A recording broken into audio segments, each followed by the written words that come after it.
জয়জিৎস English ক্লাসরুমে তোমাদের সকলকে আবার স্বাগত জানাই। আজকে আমরা 2025 মাধ্যমিকের জন্য সাজেস্টিভ কিছু ভয়েস চেঞ্জ নিয়ে এসেছি এবং তোমাদের সঙ্গে শেয়ার করব। তো দেখো, আমরা প্রিভিয়াস ইয়ারের কোশ্চেনগুলো প্রথমে আলোচনা করি, তাহলে বুঝতে পারবো যে কোন কোন সেন্টেন্স বা কোন কোন টেন্স থেকে ভয়েস চেঞ্জগুলো ভালো করে দেখে গেলে আমরা মাধ্যমিকে কমন পেতে পারি।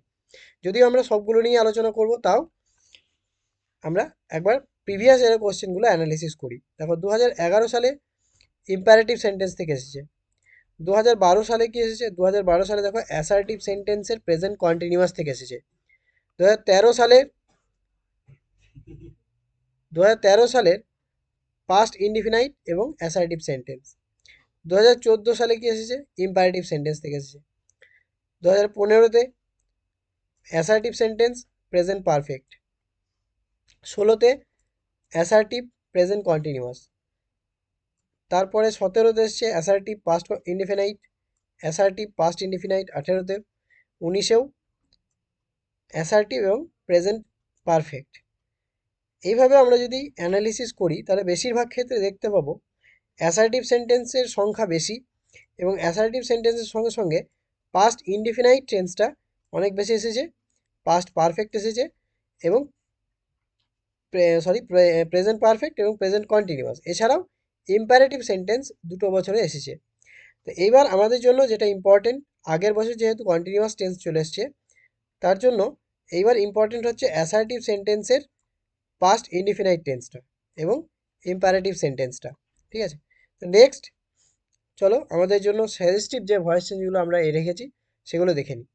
প্রথমেই আছে father snatched the letter away from স্বামী। এবার এটার বেসিক রুলসগুলো জানবো, তারপর আমরা উত্তর খুঁজবো। দেখো, বেসিক রুলস কি না, অবজেক্টকে সাবজেক্টের জায়গায় আনতে হবে, অর্থাৎ আমরা এখানে সাবজেক্ট অবজেক্ট ভার্ব বের করব। দেখো, প্রথমে সাবজেক্টকে, সাবজেক্ট হচ্ছে এইটা। এবার কিভাবে সাবজেক্ট বের করতে হয় না, ভার্বকে, এই ভার্বটাকে কি করতে হবে, কে দিয়ে প্রশ্ন করতে হবে যে কে চিঠিটা কেড়ে নিল, বাবা কেড়ে নিল। এবার অবজেক্ট বের করতে গেলে আমাদেরকে কি বা কাকে দিয়ে প্রশ্ন করতে হবে। দেখো, যদি জিজ্ঞেস করি যে বাবা কি কেড়ে নিল, তাহলে উত্তর পাবো চিঠি। তার মানে অবজেক্ট হচ্ছে দ্য লেটার। আর এই অংশটা যেহেতু কি বা কাকে দিয়ে প্রশ্ন করে আসছে না, তার জন্য এই অংশটা বাড়তি অংশ। এই অংশটাকে আমরা যেরকম আছে সেরকম থাকতে দেবো। তারপরে দেখো, অবজেক্ট অর্থাৎ দ্য লেটার যেহেতু নাউন, তার জন্য এটা সেম টু সেম বসেছে। এরপর এই ভার্বটাকে দেখবো যে কোন ফর্মে আছে, বা সেন্টেন্সটাকে দেখবো কোন টেন্সে আছে। এটা আছে পাস্ট টেন্সে, অর্থাৎ পাস্ট টেন্সের একটা বি ভার্ব বসাবো। তো পাস্ট টেন্সের বি ভার্ব কি? পাস্ট টেন্সের বি ভার্ব হচ্ছে ওয়াজ আর ওয়্যার। ঠিক আছে, ওয়াজ আর ওয়্যার হচ্ছে পাস্ট টেন্সের বি ভার্ব। এখানে যেহেতু লেটারটা ফার্স্ট পার্সন সিঙ্গুলার নাম্বার, এই জন্য ওয়াজ ইউজ হয়েছে। তারপরে কি বসবে, 3 নম্বর রুলস হচ্ছে মূল ভার্বের অর্থাৎ এই স্ন্যাচড, এই ভার্বটার থার্ড ফর্ম বসবে বা পাস্ট পার্টিসিপল ফর্ম বসবে। এর থার্ড ফর্ম হচ্ছে স্ন্যাচড, তার জন্য বসে গিয়েছে। এরপর যে বাড়তি অংশটা ছিল, এটা আমরা এই জায়গায় লিখে নিতে পারি, অর্থাৎ মূল ভার্বের পরে লিখে নিতে পারি। ঠিক আছে, এটা আমরা লিখে নিতে পারি। তারপর আমরা কি করব, একটা বাই আনবো। এখানে যেহেতু উত্তর আমার করা নেই, তবু আমি এখানে করছি। দেখো, the letter was snatched away by father from স্বামী।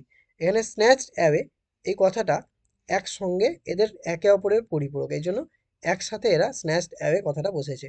তারপর বাই ফাদার, তারপর যে বাকি অংশটা রয়েছে ফ্রম স্বামী, এইটুকু অংশ পরবর্তীতে বসেছে। নেক্সট কোশ্চেনে চলে যায়। চলো, নেক্সট কোশ্চেন আছে I am writing a poem, অর্থাৎ এটা আছে প্রেজেন্ট কন্টিনিউয়াস টেন্স থেকে। বেসিক রুলস যা ছিল নিয়ম অনুযায়ী সেরকম বসবে। তার সঙ্গে যেটা যোগ হবে, যে বি ভার্বটা বসাবো, তারপর একটা বিং যোগ হবে আইএনজি থাকার জন্য।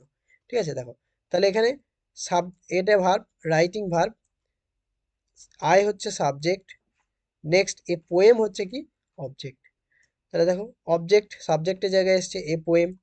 অ্যাম আছে, অ্যাম থেকে বুঝতে পারছি এটা প্রেজেন্ট টেন্সে আছে, অর্থাৎ প্রেজেন্ট টেন্সের বি ভার্ব হচ্ছে ইজ, কারণ এ পোয়েমটা হচ্ছে সিঙ্গুলার নাম্বার। তারপর আইএনজি থাকার জন্য একটা বিং যোগ করেছি, থার্ড ফর্ম ইউজ করেছি মূল ভার্বের, তারপরে বাই, তারপরে মি। এ হচ্ছে 2 নম্বরের উত্তর গেল। 3 নাম্বার, হি নোজ মি, অর্থাৎ এইটা কিসে আছে, প্রেজেন্ট ইনডিফিনাইটে আছে, প্রেজেন্ট ইনডিফিনাইট বা সিম্পল প্রেজেন্টে আছে। এই জন্য বেসিক যে রুলসটা আমরা আগের পড়ে এলাম আগের পেজে, এই রুলসটা এই রুলস অনুযায়ী হবে। দেখো কি হবে না, এটা ভার্ব, এটা সাবজেক্ট, আর এটা হচ্ছে অবজেক্ট। তাহলে আমরা জানি যখন মি সাবজেক্টের জায়গায় চলে আসবে তখন আই হয়ে যাবে ও, ঠিক আছে। অর্থাৎ এখানে মিটা হয়ে যাবে আই।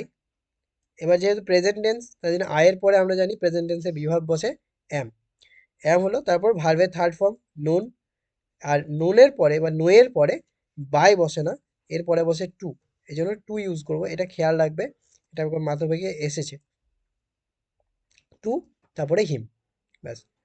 4 নম্বর, he has worked out the answer carefully, এটা কিসে আছে, এটা আছে প্রেজেন্ট পারফেক্টে, প্রেজেন্ট পারফেক্টে আছে। অর্থাৎ এইটাকে আমরা কি করব, টেন্স অনুযায়ী হ্যাজ হ্যাভ হ্যাড বসবে, অর্থাৎ এখানে দেখতে পাচ্ছি হ্যাজ আছে, অর্থাৎ যখন উত্তর করব হয় উত্তরে হ্যাজ বসবে অথবা হ্যাভ বসবে। হ্যাজ বসবে কখন না, এই সাবজেক্ট যদি সিঙ্গুলার নাম্বার হয়, থার্ড পার্সন সিঙ্গুলার নাম্বার হয় তাহলে হ্যাজ বসবে, আর যদি ভার্ব প্লুরাল হয় বা অন্য কোনো পার্সনে থাকে তাহলে হ্যাভ বসবে, আর যদি এখানে হ্যাড থাকে তাহলে হ্যাডই নামবে পাস্ট টেন্সে। তাহলে এখানে হ্যাজ আছে, এখানে দ্য আনসার আছে, তাহলে দ্য আনসারটা হচ্ছে কি না থার্ড পার্সন সিঙ্গুলার নাম্বার, এই জন্য এখানে হ্যাজ বসেছে। এবার তারপরে কি বসবে বলা আছে, তারপরে একটা বিন বসবে। দেখো the answer has been worked out, যেমন ছিল বসে যাবে ওয়ার্কড আউট, কারণ পারফেক্টে আমরা জানি থার্ড পার্সন ইউজ, এই থার্ড ফর্ম ইউজ হয় ভার্বে, ওয়ার্কড আউট, তারপর কেয়ারফুললি এই অ্যাডজেক্টিভটা বসাবো, বাই হিম, এই কেয়ারফুলিটা আমরা এখানে বসালেও সঠিক উত্তর হবে। নেক্সট দেখো 5 নম্বর, শাট দ্য ডোর, অর্থাৎ ইম্পারেটিভ সেন্টেন্স। ইম্পারেটিভ সেন্টেন্স এই ধরনেরগুলো আমরা লেট যোগ করতে পারি। দেখো রুলসটা কি দেওয়া আছে, লেট, তারপরে অবজেক্ট, তারপরে বি, অর্থাৎ তারপরে কি, তারপরে হচ্ছে ভার্ব, ভার্বের থার্ড ফর্ম। দেখো উত্তর হচ্ছে লেট, অবজেক্ট হচ্ছে কি দ্য ডোর, তাহলে দ্য ডোর নেমে গেল, বি, তারপরে শাট, যেহেতু শার্টের 3টে ফর্মই একই তার জন্য একই নেমেছে। এখানে যদি অন্য কিছু থাকতো তাহলে তার থার্ড ফর্মটা ইউজ হতো। তারপরে 6 নম্বর, do not run in the sun. এবার এগুলো আমরা লেট দিয়ে করতে পারবো না, তাহলে আমাদের সেন্টেন্সে কি বলতে চাইছে বা কি বোঝাতে চাইছে সেটা আগে দেখতে হবে। দেখো এখান থেকে আমরা বুঝতে পারছি সেন্টেন্সে বোঝাতে চাইছে অ্যাডভাইস, তাহলে এগুলোর ক্ষেত্রে আমরা অর্থাৎ ডু নট দিয়ে যেগুলো শুরু হবে সেগুলো আমরা অ্যাডভাইস করতে পারি, মানে এরকম নিয়ম অনুযায়ী করতে পারি যে ইউ আর অ্যাডভাইসড, তারপরে নট টু, তারপরে বাদ বাকি অংশ যেটুকু থাকবে আমরা লিখে দেবো। দেখো you are advised not to run in the sun, you are advised not to run in the sun. তারপর আছে 7 নম্বর, please pass me the newspaper, এটাও আমরা লেট দিয়ে করতে পারবো না। প্লিজ থেকে আমরা বুঝতে পারছি সেন্টেন্সটার মধ্যে রিকোয়েস্ট বোঝাচ্ছে, তার জন্য এখানে আমরা করব ইউ আর রিকোয়েস্টেড, তারপরে টু, তারপরে প্লিজ ছাড়া বাকি অংশ লিখে দেবো। তাহলে কি হবে, you are requested to pass me the newspaper. Next পেজে চলে যাই এবং আজকের শেষ নিয়ম। দেখো 8 নম্বর, did he know the password. এবার এগুলো করার শর্টকাট নিয়ম অবশ্যই আছে, কিন্তু যারা প্রথম করছো বা যারা ভুল করো ইন্টারোগেটিভ সেন্টেন্সে, তারা প্রথমে কি করবে, প্রথমে বাক্যটাকে অ্যাসার্টিভে চেঞ্জ করে নেবে, তারপর তার ভয়েস চেঞ্জ করবে, কারণ অ্যাসার্টিভের ভয়েস চেঞ্জ তুমি করতে পারো, অলরেডি শিখে গিয়েছো। তাহলে অ্যাসার্টিভে ভয়েস চেঞ্জ করার পর ওই ভয়েস চেঞ্জটা আবার ইন্টারোগেটিভ সেন্টেন্স করে দিলেই আমরা সঠিক উত্তরটা নির্ভুলভাবে পেয়ে যাব। ঠিক আছে, তাহলে দেখো প্রথমে আমরা কি করেছি, সেন্টেন্সটা লিখেছি did he know the password. এবার এইটা যখন আমরা অ্যাসার্টিভে চেঞ্জ করতে যাব তখন কি হবে, এই ডিডটা নো এর সঙ্গে মিলিয়ে যাবে, দিয়ে এই নোটা আবার কি করবে, সেকেন্ড ফর্ম ইউজ করবে। ঠিক আছে, সেকেন্ড ফর্ম ইউজ হবে, অর্থাৎ দেখো হি নিউ দ্য পাসওয়ার্ড, এটা হলো। এবার এইটার আমরা ভয়েস চেঞ্জ জানি, কি এটা অবজেক্ট দ্য পাসওয়ার্ড, তাহলে পাসওয়ার্ড বসলো। নিউ হচ্ছে কি সেকেন্ড ফর্মে আছে, অর্থাৎ ওয়াজ বা ওয়্যার বসবে। পাসওয়ার্ড হচ্ছে কি থার্ড পার্সন সিঙ্গুলার নাম্বার, এই জন্য ওয়াজ বসলো। তারপর ভার্বের থার্ড ফর্ম, এখানে বাই হবে না, এখানে কি হবে, এখানে টু ইউজ হবে, এখানে টু ইউজ হবে, টু হিম। এবার আমরা যদি থার্ড স্টেপ ফলো করি, অর্থাৎ এইটাকে যদি ইন্টারোগেটিভের চেঞ্জ করে দিই, ইন্টারোগেটিভ করার নিয়ম খুব সহজ, এই ওয়াজটাকে জাস্ট সাবজেক্টের আগে আনতে হবে, তাহলেই হয়ে যাবে। দেখো was the password known to him, ব্যাস এইটুকুই।